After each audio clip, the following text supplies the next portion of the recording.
యేసు రక్తమే జయం పరిచర్య. ప్రియ రక్షకుడైన యేసుక్రీస్తు నామమున ఈ ఉదయకాలం మీ అందరికీ సమాధానము కలుగునుగాక. నాకు మొరపెట్టుము, నేను నీకు ఉత్తరమిచ్చేదను.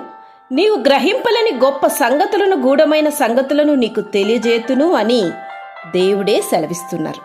నా ప్రియ సహోదరి సహోదరులారా, నీవు నన్ను నమ్ముకొంటివి కనుక నిశ్చయముగా నేను నిన్ను తప్పించేదను అని దేవుడు వాగ్దానం చేస్తున్నాడు.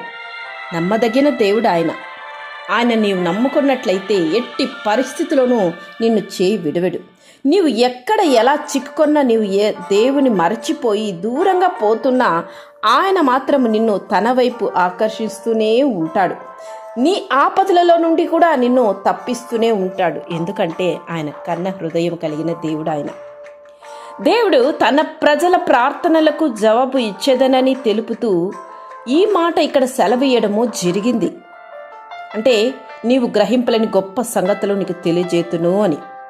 అంటే గొప్ప సంగతులు అనగా పరలోక సంబంధమైన సంగతులు, న్యాయమైన సంగతులు, సంతోషము పరిపూర్ణమయ్యే సంగతులు.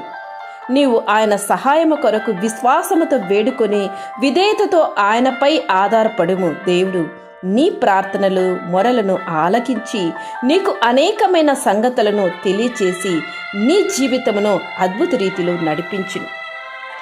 నీకు అవసరమయ్యే సమయంలో మనుషుల వైపు నువ్వు చూసినట్లయితే నీవు చేయి విడవబడదు. కానీ దేవుని వైపు నువ్వు చూసినట్లయితే గొప్ప సంగతులతో దేవుడు నిన్ను ఆ యొక్క స్థితిగతి నుంచి నిన్ను తప్పించును.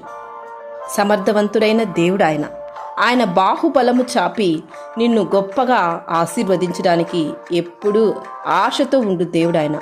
మరి ఎందుకు ఆలస్యము? నీ బాధలో మనుషులతో పంచుకోకు. నీ యొక్క వేదనను, అవసరతను మనుషుల వద్ద ఎదురు చూడకు. దేవుని వైపు చూసి ఆధారపడు. తప్పక దేవుడు నీకు గొప్ప సంగతులను నీకు తెలియజేసి సంతోషముతో, సమాధానముతో నిన్ను దేవుడు దీవించునుగాక. ఆమేన్. యేసు రక్తమే జయం పరిచర్యలో మీ సహోదరి. God bless you.